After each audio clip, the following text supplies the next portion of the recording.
Coisa que me marcou muito e cubanos que eu conheço no Brasil também, tipo, foram marcados por isso. O mercado. Quando eu entrei no mercado, até hoje eu fico tonta. Eu entro no mercado, eu procrastino a minha ida ao mercado, porque eu fico tonta, de verdade. Tem muita variedade. E aí eu fico tipo, ai, o que tem que pegar não sei o quê. Então minha mãe que vai, meu pai que vai, eu odeio ir no mercado por isso. Então ver essa variedade, essa quantidade de comida, de papel higiênico, Papel higiênico. produtos de limpeza, tudo isso. E outro choque foi a liberdade. Liberdade, né? Que depois eu vi que não era tanta em sala de aula, mas é bem melhor que Cuba. Que aluno podia levantar a mão e falar, mas professor, e questionar o professor. Com educação, tudo. Como Eu que é em olhava Cuba? assim, não pode. Como que a sala de Cuba, todo mundo quietinho, se alguém falar Você alguma tem coisa... que dar amém pra tudo que E o que acontece se um moleque que os- rebelde em Cuba começa a aprontar? prejudica teus pais. Teus pais, os pais são chamados na escola, aí já ficam de olho, aí o pai pode perder o emprego, a família ser perseguida, tudo isso. Sério? Eu já fui chamada de contra-revolucionária em sala de aula, porque eu não queria dar um dinheiro lá pra MTT, que é um negócio de Cuba lá, pra ataque americano, uma coisa assim. Eu falei, eu não quero dar. Eu tinha 7 anos, 8 na época, 6 ou 7. Eu era uma criança. E eu falei, não quero, eu quero esse dinheiro pra comprar uma pizza. E aí a professora incentivou os alunos a me chamarem de contra-revolucionária. Caralho, é bem Coreia do Até Norte hoje, esse negócio. até hoje eu lembro disso. Até Sim. hoje. Então até os professores, eles são usados como massa pra doutrinar as Sim, crianças. claro. E foto do Che Guevara, do Camilo Cienfuegos, do Fidel Castro, colocar flores, né? Como que era a aula de história lá? Você lembra de alguma coisa? Aula de história era imperialismo yankee, malvado. Fidel salvou Cuba, os cubanos, do imperialismo, da exploração yankee, essas coisas. Então, por exemplo, os Estados Unidos, eu tinha muito medo dos Estados Unidos. Eu falava, meu Deus, inimigos, né, de Cuba. Então, eles fazem desde criança a tua cabeça, né? E aí eu falo que isso prejudicou muito a cultura em Cuba. Cuba, meu, era um ícone, né, da música, Célia Cruz, Orixás. Atualmente é muito pobre culturalmente. E isso se deve à grande manipulação e doutrinação em sala de aula. Não tem muitas mentes criativas, não tem liberdade nenhuma. Não, é só aquilo, são máquinas, né? Entendi. Eles te programam para repetir, obedecer. Falam que quando eu falo de liberdade, tudo muda. Assim, a minha forma de falar, tudo. Falam, nossa, você fala tão bem sobre isso.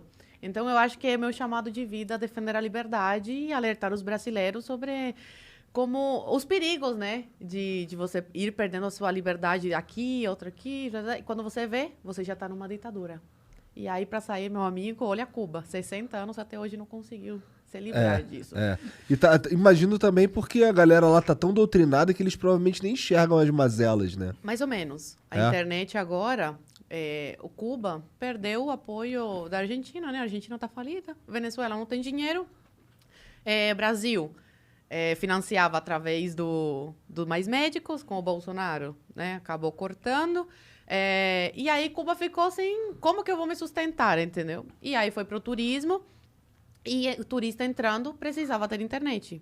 E também, com o cubano que tem família fora, eles conseguem dinheiro porque o familiar fora coloca a internet para o cubano. Então, meus avós, por exemplo, eu coloco internet para os meus avós no celular. E aí a ditadura acaba ganhando.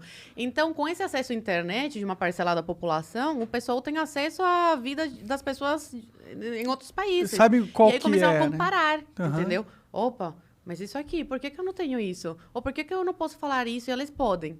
E isso foi uma das causas que levou às manifestações de julho.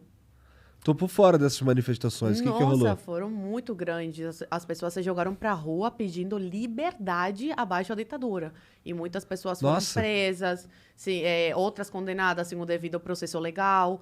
Alguém morreu? Menores de idade tiveram casos. Assassinatos? Algumas pessoas. Que a gente sabe, algumas pessoas. Outros estão presos até hoje, outros estão desaparecidos. Menores de idade foram presos. Tem uma menina, que eu compartilhei o relato dela, de menor de idade, que foi levada para a delegacia. 3 policiais obrigaram a tirar a roupa. Ela teve que fazer agachamento na frente deles, para eles verem que não tinha nada nas partes íntimas. Que ela podia ter guardado alguma coisa. Então, a gente vê que é um país sem leis, né? Onde as pessoas pedem mudança de governo e não têm o direito de pedir isso. Sendo que os donos do país são as pessoas. E não quem está no poder no momento. Só que numa ditadura não funciona assim, né? O dono do país é o ditador e o povo tem que servir a eles. Mas pelo que você está contando, até que tem um otimismo pairando aí, né? Porque tem a internet chegando, tem agora esse comparativo sendo feito na cabeça dos cubanos. Isso, querendo ou não, vai implantar um sentimento de frustração, indignação cada vez maior que talvez antes não estivesse ali. Mais ou menos, porque foram 2 dias de manifestações. Depois eles conseguiram controlar muito bem. Colocaram um exército nas ruas, a ditadura está armada até os dentes, né? Graças à antiga União Soviética, que mandou muita arma para Cuba, e o povo está desarmado, tá? E outra coisa, eles tiraram a internet esses 2 dias. Deixaram as pessoas sem luz. Então, dificulta muito, né, a comunicação com outras pessoas via internet. Aí dificulta para você marcar uma manifestação. As manifestações que acontecem aqui no Brasil, 90% é marcado pela internet, em grupos de WhatsApp, em grupos de Facebook. Então, dificulta muito o contato com as pessoas quando cortam, né? Só que agora, dia 15 de novembro, parece que eles estão se organizando e vão para a rua de novo. Isso me deixa feliz, por um lado, porque eu vejo que o povo realmente não voltou a dormir, estão acordados e querem se jogar para a rua, mas, por outro lado, me deixa preocupada e com medo, porque eu sei que outras pessoas vão perder a vida, ou vão desaparecer, ou vão ser presas injustamente sem o devido processo legal. Isso é bizarro. Tá falando que você coloca a internet pros teus avós lá, é isso? É. Eles não podem só botar a internet no celular deles? É que eles não têm dinheiro, né? O problema é dinheiro, então. É, Mas se você tiver dinheiro, você consegue acesso à internet hoje em dia em Cuba. tem que pagar, mas é caro. Por exemplo, você não pode pagar por um plano mensal. É por crédito. Então, outro dia eu fui colocar, faz um tempo já, R$1.000, entendeu? 8 GB de internet. Caralho! Tipo, é uma coisa É muito caro. absurda. Para quem mora nos Estados Unidos é mais barato, porque é em dólar e tal. Para quem tá aqui no Brasil, tem que fazer a conversão e tudo mais. Mas é muito caro. Meu plano de internet aqui no Brasil é de R$100 e poucos no celular. E dá para o mês perfeitamente. Sim. Mas para o cubano, não. E a internet é muito ruim mesmo. Quando eu converso com minha avó, assim, por câmera, meu Deus do céu. Chegou a Parece voltar que lá é alguma 2G, 1G, sei lá o que é, né? Eu acho que pelo fato dela ter pego o exílio, a família dele ter pego o exílio, eles Tu não podem pode voltar, nem né? voltar, né? Não, eu posso... Você pode? Assim, pelo que eu falo na internet, eu não sei se é muito seguro. Sim. Não Real. parece ser. E eu não tenho muito interesse em voltar. Não quero, pra quê? Sabe? Entendi. É, De alguma Já forma, eu tô conseguiu dando sair meu de lá, dinheiro né? para a ditadura, né? Porque eu faço turismo e tudo. E eu não sei se eu me sentiria confortável voltar e ir para Varadeiro enquanto o povo tá na extrema miséria, sem liberdade, entendeu? Sendo censurado. Eu acho um pouco de hipocrisia. Quem vai para lá, fecha os olhos para o que o povo comum né, passa e vai para os resorts, né? Porque o cubano não tem acesso a essas coisas. imagino. Uma das coisas que a galera fala muito sobre Cuba é que a medicina lá é super avançada e tal. Como que foi na época que você morou lá, com seus 12 anos, quando você ficava doente? Uma das coisas que levou o povo para a rua, além da falta de liberdade, da censura, é essa questão da medicina. O coronavírus está descontrolado em Cuba. Pessoas todo dia, até agora, morrendo. E eles tentam disfarçar, abafar, entendeu? Ah, não, 1 caso, 2 casos. Não, realmente estão morrendo muita gente. Outros que estão morrendo em casa porque não podem ir para o hospital, chamam a ambulância. Tem relatos que eu também coloquei na minha rede de uma mulher que ligou e falou assim, olha, não lembro se era irmão, marido, alguma coisa assim, era familiar. Tá morrendo aqui em casa, tá sem ar, preciso de uma ambulância. A ambulância chegou quando ele já estava morto e demorou mais de 6 horas para o carro fúnebre levar o corpo. Então, todo esse descaso. Opositor não recebe atendimento no hospital.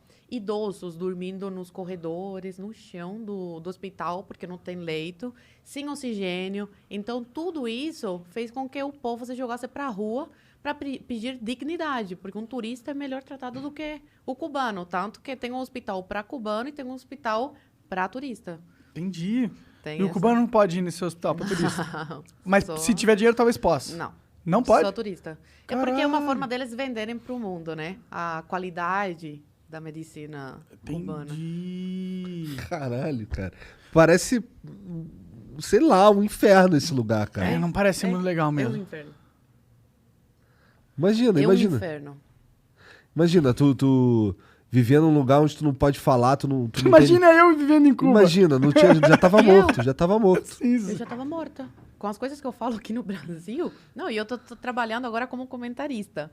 Então, para mim, é uma realização muito grande. Porque eu venho de um país onde eu tinha que reprimir todas as minhas ideias, meus pensamentos. E chegar aqui, poder trabalhar num veículo de comunicação e ter a liberdade para expressar o que eu tô sentindo, o que eu defendo, as bandeiras que eu defendo. É uma coisa que eu nunca pensei quando saí de Cuba. Então, está sendo uma grande realização para mim.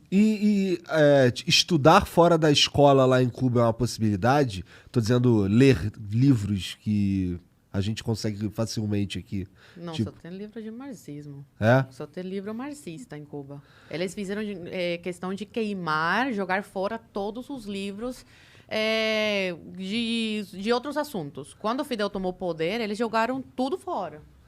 Como que alguém defende isso, cara? E, assim, É porque não vivem lá, nunca foram, ou se foram, eles foram para a parte dos turistas. E o marketing, né, em cima da Revolução Cubana é muito grande. E aquele lance lá que o PT mandou fazer um porto em Cuba, não é? O Porto do Mariel. Bilhões foram gastos, né? Isso a gente sabe muito bem pra que é isso, né? E eles vão pagar de volta? Pra que Negociar. funciona? Que nada! Esse porto serve pra quê lá em Cuba? Olha, falam que é pra tráfico, mas eu não tenho documentos pra provar. Caralho! Então, Porra. sim, mas a ditadura cubana mexe com tráfico. Ah, faz sentido. Mexe com tráfico. No livro do ex-guarda pessoal o guarda-costas do Fidel, ele amava o Fidel, tanto que toda a família foi embora, ele foi o único que ficou em Cuba pela lealdade que ele tinha com o Fidel. Até que um dia ele ouviu uma conversa, sem querer, do Fidel com Um traficante. E foi aí que o mundo dele desabou e ele falou, meu Deus, o que eu estou fazendo aqui, longe da minha família, dando a minha vida por um cara desse. E aí ele fugiu, foi preso, porque pegaram ele tentando fugir, e depois que foi solto, conseguiu fugir de vez para os Estados Unidos e escreveu um livro. Ele já morreu, mas o livro é sensacional, recomendo que... Como é o nome do livro? A Vida Secreta de Fidel, se não salvo engano. Tem que ver em espanhol. Em espanhol. A Vida Secreta de Fidel. E aí, ele conta, né, que o Fidel mexia... A Vida Secreta de Fidel. Entendi. As revelações de seu guarda-costas pessoal. Pô, Então- da hora. É muito bom. Acho que no Brasil, não sei se tem para vender, mas de fora tem como comprar. E aí ele conta que o Fidel mexia com tráfico. E os filhos do Fidel têm negócios em Espanha e tudo isso. E falam que o Porto de Mariel é para essa finalidade também. Que loucura, né? E ele também financiou essa porra. para mandar dinheiro para a ditadura, né? Porque foram bilhões de reais Ah, sim. que foram É um ponto, mandados é uma puta para Cuba. infraestrutura foda. E o Brasil arcou com a dívida. Porque Cuba não pagou. Por isso que eles ficam com esse negócio de embargo econômico. É para justificar o calote que ele dá nos outros países. Cuba, o país é conhecido... O país não, mas a ditadura é conhecida como caloteira. Não pagam. Pedem empréstimos. Não temos dinheiro para pagar à vista, pelo embargo, papapá. Nunca pagam a dívida. Aí o Brasil pagou 2 vezes esse empréstimo aí. Primeiro quando emprestou e depois teve que, né, arcar com essa dívida.